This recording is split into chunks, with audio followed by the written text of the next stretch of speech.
से, that will be nuchal rigidity, fever and headache. ये triad of symptoms आपको मिलते हैं मेनिंजाइटिस में। उसके बाद और भी जो कुछ सिम्टम्स होते हैं मेनिंजाइटिस में, that is the projectile vomiting आपको मिल सकती है।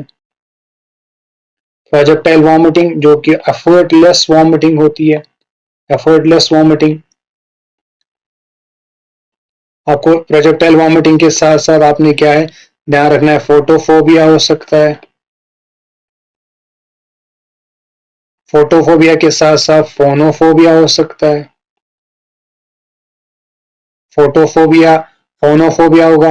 उसके बाद आपको जो है यहाँ पर और एक साइन्स दो मिलते हैं, वन इज कर्निंग साइन जो कि काफी इंपॉर्टेंट है, Kernig sign, and another one is Brudzinski sign,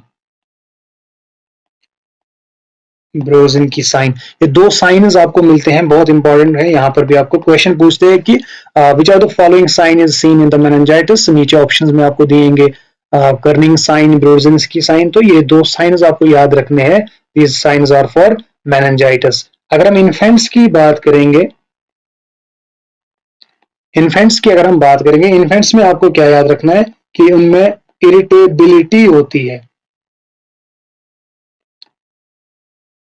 irritability होती है उनमें, और high pitch cry, high pitch cry उनमें आपको मिलता है, ठीक है, हाई पिच क्राई। और difficulty in feeding,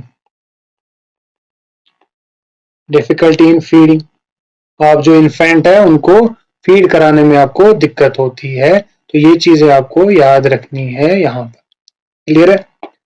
that is the triad of symptoms. और इस आंसर जो है that will B neck stiffness, सही आंसर है। ट्रायड ऑफ मेनिंजाइटिस पे आपको याद रखना है, क्वेश्चन आपसे पूछेंगे। साथ में और जो कुछ साइन सिम्टम्स होते हैं मेनिंजाइटिस के, तो वो आपको याद रखने हैं फॉर योर एग्जाम पर्पज।